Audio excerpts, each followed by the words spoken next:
Okay, so we dedicate today's Tanya that we should completely have Mashiach, that all the enemies of peace and love, the Arab terrorists that are around us, should disappear, and those that are hostages should become out, and those that they murdered and maimed should get better with Mashiach. Everything automatically gets better. And today's Tanya continues the theme of what we were discussing, that basically he's saying how everybody can awaken. We have this innate love for Hashem in our soul. Why? Because we are the descendants of Avram, Yitzchak, and Yaakov. And Avram, Yitzchak, and Yaakov, they gave their lives for Hashem. So they transferred to us, at least on a spiritual level, this level of a soul of an individual that can have this, that basically has, we know we actually transfer, if you want to call it genetically or soully, we transfer our emotions. Yes, both. It's probably one comes from the other. So we transfer our emotions to our children. So we all have this innate, tremendous love for Hashem. Now, he explains that even though, you see, what happens with the soul is very interesting. You have different souls in this world. No, I can't say that I know that much about it, but generally speaking, everything in the universe is summed up into the concept of an internal or external structure. So, for example, the soul is the internal. And what is the soul? If nothing else but the desire. Like I'm on this group and they're speaking about AI. So some of these geniuses are like, oh yeah, AI is going to be like a human. No, it's not going to be like a human, because I have a friend that deals in AI. He says you can always pull the plug on AI, right? It doesn't have a desire to live. It's just a mathematical equation, right? It's just because it may have good mathematical abilities doesn't make it want to live.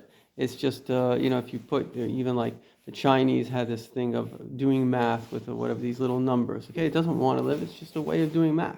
That's all it is. Right. So the point is, a human being has a desire to live. We have desires, and those desires that we have. And come sit next to us, Komodi. Come and listen to us. So those desires that we have, they form, in a sense, who we are.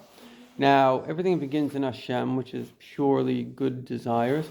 But there are four universes. The universe of Atzilus, which is like close to Hashem, and therefore everything there is kind of on a godly level. Then the world of Bria, at the beginning of human ego, every universe is a time-space dimension, which has souls.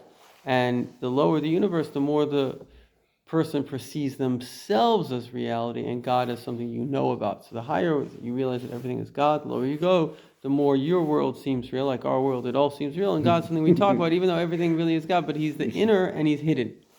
Yep. So the lowest level that a soul can kind of come from is what we call Malchus, the Malchus of Atzilus. The level of Malchus, the lowest of the level, the spiritual world of Atzilus, of Asiya. So the Malchus of the Malchus, because every category has 10 categories in it. So the lowest level of the lowest level in the lowest world, right? So that soul, that individual comes into, that would be a person that's, his very much talents are about the physical or whatever it is. Bottom line is that in Kingdom of Kingdoms.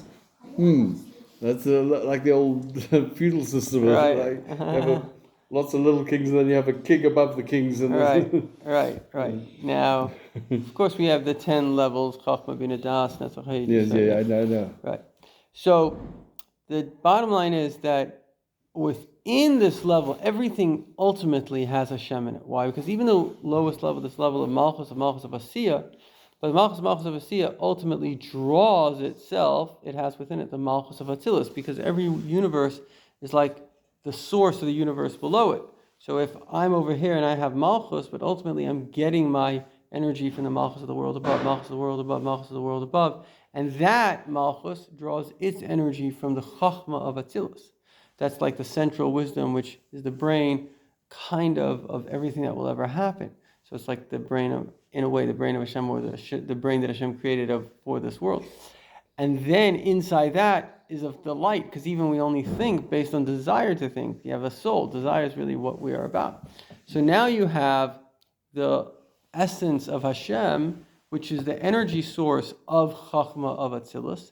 And Chachma of Atzilus is the energy source of everything else. So whoever's soul it is, ultimately the essence of that soul is Hashem. And even though the person's soul then comes into what we call nefesh ruach neshama, your kind of thought, speech, action abilities. It comes Yeah. into your brain. It comes into your emotions. Even though that happens, it's all the light of Hashem going back, whatever, billions and trillions of levels, but still it's the light of Hashem that's making the whole thing alive. So this is the point that he's trying to bring out now.